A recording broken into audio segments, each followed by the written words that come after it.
Dengan tidak bermaksud merendahkan pemain lain, tapi Jens Weppen dan juga Welber Jardim memang kualitasnya beda sih dengan yang lain. Mari kita bahas dari sudut pandang penikmat sepak bola, bukan pengamat sepak bola. Dari Sabang sampai Merauke, kita bersaudara. Sahabat Garuda semua, di mana ada bola, di situ ada Welber Jardim. Dia naik ke depan, dia turun ke belakang, dia ada di kanan, dia ada di kiri. Dan Jens Weppen benar-benar klasik is number one. Seorang striker yang sampai hari ini sangat dirindukan dan dicari oleh timnas Indonesia.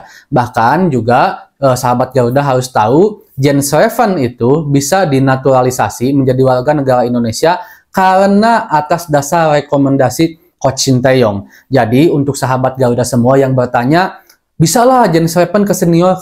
Kalau menurut saya sepertinya kemungkinannya besar, karena memang yang merekomendasikan itu adalah Coach Sinteyong. Jadi Coach Sinteyong udah memiliki bayangan harus di seperti apakah Jens Weppen, karena memang timnas Indonesia sampai detik ini, untuk senior khususnya, belum memiliki klasik is number one yang benar-benar memberikan kontribusi lebih kepada timnas senior itu sendiri. Memang ada Dimas Derajat, ada Ramadhan Sananta di timnas senior yang benar-benar posisinya nomor 9, tapi untuk saat ini memang belum bisa memenuhi ekspektasi lah gitu. Makanya kenapa kadang Radna Ulatmangun, kadang juga seorang Rafael Strijk yang dicoba di situ. Walaupun ya untuk saat ini bisa dibilang cukup-cukup saja, tapi harus ingat Rafael Strijk dan Wak Haji Ragnar juga posisinya bukan sebagai seorang striker nomor 9.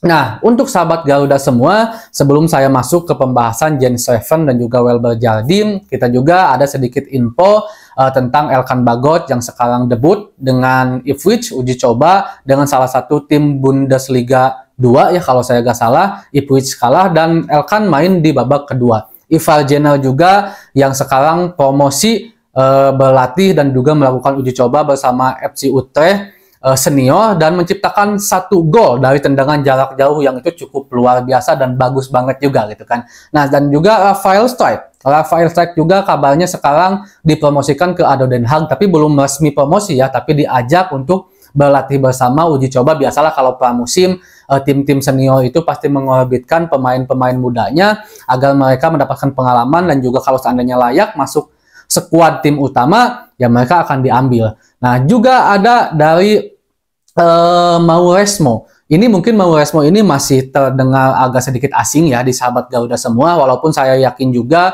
untuk yang ngikuti timnas U19 di Thailand kemarin, Thailand Cup, pasti tahu bagaimana performa Mauresmo dan sekarang sedang diproses naturalisasi dengan 2 pemain lainnya. Jadi ada 3 pemain muda yang akan dinaturalisasi yang diperuntukkan, dipersiapkan untuk Piala Asia dan juga Piala Dunia ke depannya gitu kan. Nah, cuman untuk Mauresmo ini memang ada hal yang bikin lebih takjub dari kita karena penampilannya yang dianggap udah di atas pemain seusianya gitu di U19.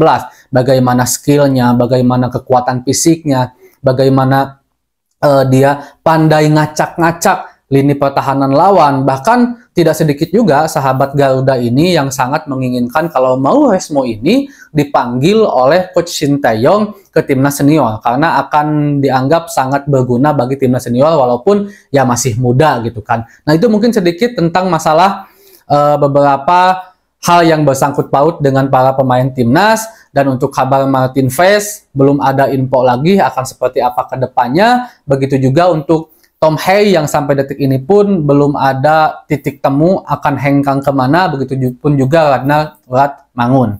Nah, sekarang masuk ke Jens Weppen dan Welber Jardim. Sebelumnya alhamdulillah banget sahabat Garuda kalau Jens ini dan Welber berhasil membawa timnas Indonesia U19 masuk ke final bertemu dengan Thailand. Jelas ini hasil kerjasama dan juga kerja keras semua tim. Ada Buffon, ada Kadek Arel di situ kan.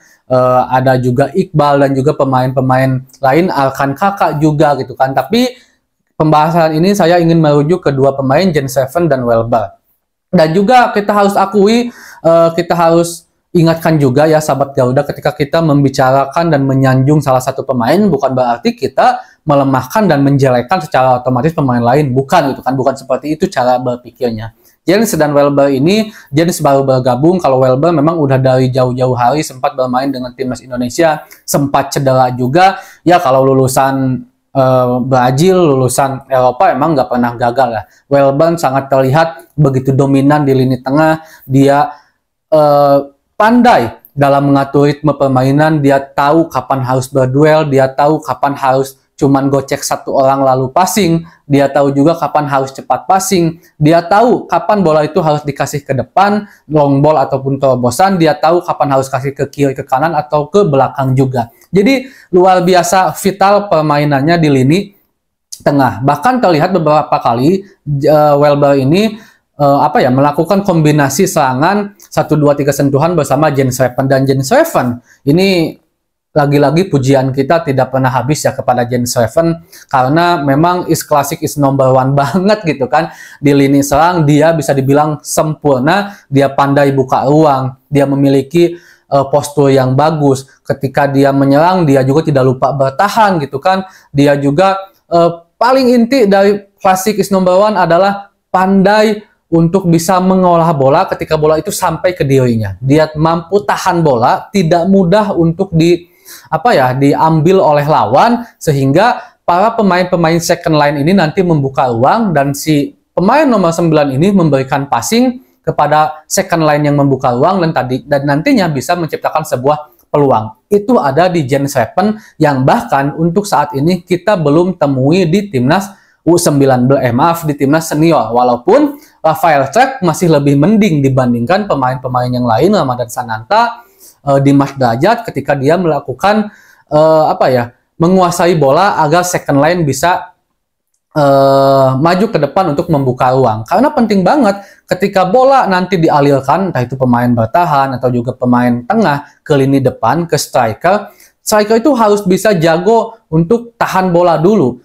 Kalau seandainya Dimas yang main, Ramadhan yang main, ketika mereka pegang bola, mudah dipres, lagi-lagi bolanya diambil oleh lawan, Sementara Rafael Struijk tidak semudah itu, gitu kan. Bola lengket banget di dia, sehingga alur serangan bisa terus berjalan, tidak buntu, tidak selesai ketika bola nyampe di striker. Dan itu ditemukan di Jens Schreven. Walaupun kita juga sekali lagi sahabat Garuda harus mengurangi sedikit ekspektasi ya, jangan sampai berlebihan, karena Jens sekarang bagus di level usianya. Kalau di senior nanti kan beda lagi gitu kan, kualitas lawan-lawannya juga, pressingnya, bagaimana skill-skillnya, bagaimana kekuatan fisiknya juga. Takutnya Jens sangat kesulitan di timnas senior nanti, apalagi lawan-lawannya kalau di kualifikasi Piala Dunia, Jepang, Cina, Australia, Arab Saudi gitu kan, itu hebat-hebat banget. Tapi mudah-mudahan aja Jens nanti benar-benar dipanggil oleh Coach Sintayong di senior, dia bisa terus berkembang juga bersama pemain-pemain lain dan pemain